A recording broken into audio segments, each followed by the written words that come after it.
नमस्कार साथियों, Suryanagari unique block classes के यूट्यूब चैनल पर मैं डॉक्टर बिला राठी आपका हार्दिक स्वागत और अभिनंदन करती हूँ। लास्ट डे आपने देखा होगा, लास्ट नाइट जो है एपीओ का रिजल्ट आया था। जब एपीओ का रिजल्ट आना था तो उस एपीओ के रिजल्ट के लिए बहुत बच्चे वेट कर रहे थे और वेट भी करना था क्योंकि सीटें भी कोई कम नहीं थी, 181 सीटें थी और सबके पेपर अच्छे गए। जिन जिनको मैं जानती हूँ, जो मेरे स्टूडेंट रह चुके हैं या जो आरजेएस वाले हैं जिनको जानती हूँ, सबके पेपर अच्छे हुए। मतलब एक उम्मीद थी कि इसका तो पक्का होगा, इसका तो पक्का होगा, इसका तो पक्का होगा। लेकिन जब रिजल्ट आया तो सिर्फ 4 बच्चे सेलेक्ट हुए। क्यों? क्योंकि 40% जो है 40% दोनों पेपर मिलाने थे, वो आए नहीं, मिनिमम मार्क्स नहीं आए। अब बच्चों का और पेपर इतना ईजी था कि कोई भी कर लेता, मतलब डायरेक्ट क्वेश्चन थे, हर बच्चे को सब आता है। तो बच्चों ने एक आंकलन किया, हो सकता है हम हिंदी ग्रामर इंग्लिश ग्रामर वाले पेपर में फेल हो गए। वो भी पॉसिबल नहीं है क्योंकि इंग्लिश मीडियम वाले की इंग्लिश में गलती नहीं होगी, हिंदी मीडियम वाले की हिंदी में नहीं होगी, मिनिमम मार्क्स तो फिर भी आ जाएंगे क्योंकि दोनों पेपर कंबाइंड था, वो भी कर लेते हैं। अब सवाल ये आया कि क्या इस पर रीट लगनी चाहिए? बिल्कुल लगनी चाहिए। तो मेरे पास एक व्हाट्सअप ग्रुप बनाया अभी, उसमें मैंने देखा है कि कुछ बच्चे रीड के लिए कर रहे हैं। तो आप में से अगर किसी को नई आइडिया है तो मुझे मैसेज कर देना, मैं उसका लिंक भेज दूंगी, ठीक है। अब बच्चे बहुत सारे कमेंट कर रहे हैं। मेरे को लगता है नेगेटिव कमेंट करने की बजाय हमें आगे का प्रोसेस देखना चाहिए कि रीट लग सकती है, किसी अच्छे एडवोकेट से मिले, उनको पूरा हिस्ट्री बताए कि भैया ये वैकेंसी थी, ऐसा ऐसा था, ऐसा ऐसा रूल था। वो एडवोकेट क्या कहता है, बढ़ सकते कि आरपीसी चोर है, ये है, वो है। मुझे नहीं लगता हमें इन सब में जाना चाहिए। अब बच्चों ने एक बहुत अच्छी बात कही कि क्या हम सिर्फ 4 बच्चे सेलेक्ट होंगे, हम क्या सब ठोट है, हमें कुछ आता नहीं है क्या, हमें काबिलियत नहीं है क्या?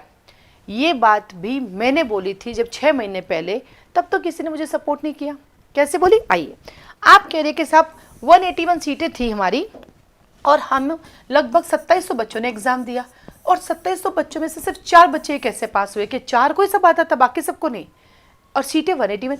As well as Rajasthan ADJ के एग्जाम में ऐसा हुआ। यह है राजस्थान एडीजे का एग्जाम, वहाँ पे सीटें थी हमारे पास लगभग 95 सीटें थी और मेन का एग्जाम लगभग 800 लोगों ने दिया और सिर्फ एक बंदे का इंटरव्यू कॉल आया, ओनली 1 बंदे का इंटरव्यू कॉल आया।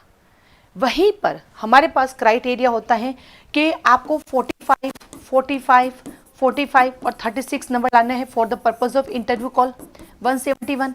और 171 आने के बाद जब आपका सिलेक्शन होगा इंटरव्यू में, तो वहाँ आपके पास 193.5 नंबर होने चाहिए, तभी आप एडीजे बन पाएंगे, अन्यथा नहीं बन पाएंगे। तो आप कह रहे कि हम सब पढ़ने वाले बच्चे थे, तो आपको क्या लगता है एडीजे में जो ये 800 बच्चे बैठे थे ये पढ़ने वाले नहीं थे क्या? इनको नहीं आता था? मैं बहुत सारे लोग हैं मेरे पास, उनमें से मैं सिर्फ मेरा नंबर शेयर करूंगी। जहाँ 45 चाहिए वहाँ मेरे पास 51.5 था, जहाँ 45 चाहिए वहाँ मेरे पास 53.50 था, जहाँ मेरे 45 चाहिए वहाँ मेरे पास 58 था और जहाँ 36 चाहिए वहाँ मेरे पास 30.5 था। यानी ओवरऑल मेरे पास मार्क्स कितने थे? 193.5। 193.5 नंबर कब चाहिए थे? After interview. ये लीजिए, वो नंबर मेरे पास मेन में ही थे, लेकिन फोर्थ पेपर में मिनिमम कवर ही नहीं कर पाई क्योंकि मिनिमम कितना था? 36, 30.5। और केवल मेरे नंबर नहीं है, और भी मेरे पास ऐसे स्टूडेंट हैं जिनके 200 नंबर भी है, मैं तो फिर भी 193.5 ही है। 200 नंबर आया है जिनके मेन में, बट इंटरव्यू है ही नहीं क्योंकि जो ये नंबर ये था 36, वो कंप्लीट ही नहीं कर पाए। उस समय जब हम लोगों ने कहा कि क्या हाईकोर्ट लेना नहीं चाहते आप, आज आरपीसी पे ऑब्जेक्शन करो, आरपीसी चोर है, फिर हाईकोर्ट का क्या कहोगे? सिर्फ एक ही बच्चे का सिलेक्शन हुआ और वो भी जबकि मार्क्स हैं। अगर चलिए हम पढ़ने वाले नहीं होते, अगर हम पढ़ने वाले नहीं होते तो आप ये सोचिए फिर ये इतने नंबर कैसे आए? जहाँ 45 चाहिए वहाँ 51 आए, जहाँ 45 चाहिए वहाँ 53 आए, जहाँ 45 चाहिए वहाँ 58 आए, फिर ये कैसा आए? सिर्फ एक ही पेपर है जहाँ नंबर कम, जबकि आप कॉपी देखिए मेरी, मैंने एक भी क्वेश्चन नहीं छोड़ा। इंग्लिश से हिंदी ट्रांसलेशन की, हिंदी से इंग्लिश ट्रांसलेशन की, मैंने प्रेसिव राइटिंग दोनों सबसे अच्छी होती, पेपर छोड़ा ही नहीं मैंने कंप्लीट पेपर किया 3 घंटे में। मैंने पूरे जजमेंट लिखे, लास्ट में लाइन तक नहीं बची है, बट डिस्कशन पारे 20 में से साहब हम तो 8 नंबर ही देंगे, 20 में से साहब हम तो 8.5 नंबर ही देंगे। अब आप क्या कर लोगे? उसका उनकी चॉइस है। तो आप किसी के डिस्कशन पावर को कैसे चैलेंज कर सकते हो? आपको चैलेंज करना होगा मिनिमम नंबर हटाने वाला, क्योंकि जब मिनिमम नंबर हटने वाला होगा तो फिर कट ऑफ जाएगी, कट ऑफ से जो आएगा वो सेलेक्ट होगा। ये तो गड़बड़ कर रहे हैं क्योंकि मिनिमम मार्क्स तो फिर आप दे ही नहीं रहे हो ना। तो लड़ाई किसी को गाली गलौज करने की बजाय, चोर भ्रष्टाचारी बोलने की बजाय आप लड़ाई करो ऑथेंटिक। कि सर ऐसा हो ही नहीं सकता, या तो कॉपी वापस चेक करे जाए। ऐसा पॉसिबल ही नहीं है कि हम आरजीएस की प्रिपरेशन करने वाले बच्चे हैं, इस एपीओ मेन के अंदर एडीजी की प्रिपरेशन करने वाले बच्चों ने एग्जाम दिया है, तो मिनिमम क्राइटेरिया, क्योंकि आपके 4 बच्चे पास हुए हैं, या तो एक ही बच्चा पास हुआ है, इंटरव्यू एक ही बच्चे का कॉल है, वो फाइनल सिलेक्शन हो गए और हम बैठे रह गए। और सबसे बड़ी सरप्राइज, ये मार्क्स भी हमें कब जारी हुए? After interview. जब इंटरव्यू कंप्लीट हो गया एडीजी का, फिर आए हम चैलेंज भी कैसे करें। अब रीट लगा ली, अब रीट में कहते हैं कि भैया रीट तो आपने लगा ली, ठीक है, लेकिन जो रूल इज अ रूल, कि रूल में लिखा है कि चारों में मिनिमम चाहिए तो चाहिए, कोई बोनस मार्क्स नहीं मिलेंगे, ऐसे रीटें हमारी खारिज हो जाती है डीजे।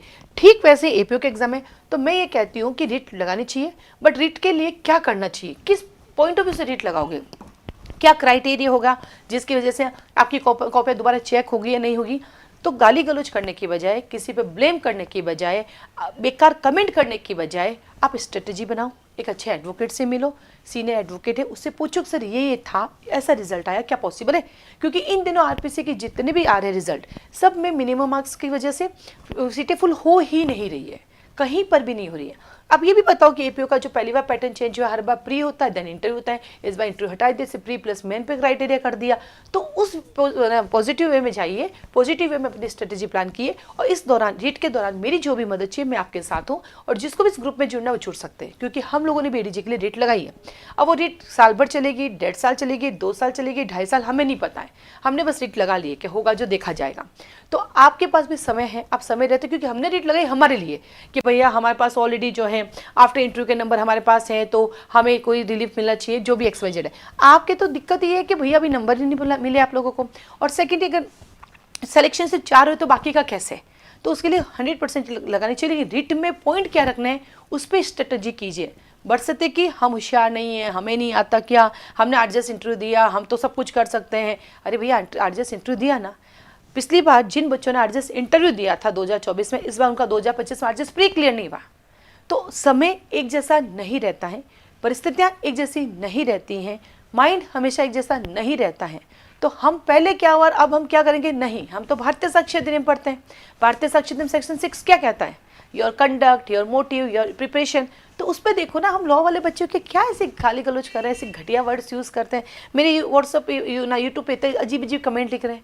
यार हम सब वकील है, बुद्धिजीवी है, हमें ये देखना है कि भैया इस वैकेंसी को कैसे ठीक करें, और ये वैकेंसी फिर आ गई और फिर यही रहा तो फिर टाइम वेस्ट होगा हमारा। माना कि आरपीसी फॉर्म भरने के पैसे नहीं लेती है, लेकिन टाइम वेस्ट तो हो रहा है आपका, भरोसे पे रह रहे हैं, और ऊपर से कोचिंग वालों को आप और गालियाँ निकाल रहे हो कि वाह कोचिंग वालों को मजा आ गया, वैकेंसी वापस आएगी, कोचिंग वालों को फीस मिलेगी। अरे मत करना कोचिंग, कोई कोचिंग वाला आपके घर आके कह रहा है कि हमारी कोचिंग ज्वाइन करो ही करो, किसी ने कहा आज तक? किसी कोचिंग वाले ने नहीं कहा। आप आओगे तो कोचिंग वाले पढ़ा देंगे, नहीं आओगे तो कोई जबरदस्ती नहीं करता है। इसलिए गाली गलौज करने की बजाय, गंदे कमेंट्स करने की बजाय एक स्ट्रेटेजी प्लान करो कि इस वैकेंसी के लिए आप क्या कर सकते हो, और अगली वैकेंसी में सेम ऐसा का ऐसा न हो, उसके लिए क्या रूल्स रेगुलेशंस के लिए हम रिक्वेस्ट कर सकते हैं। ठीक है, तो आपको मेरी भी जो भी हेल्प चाहिए रीट के लिए, सूर्य के यूनिक लॉ क्लासेस आप लोगों के साथ है। आप सबको all the best for REET.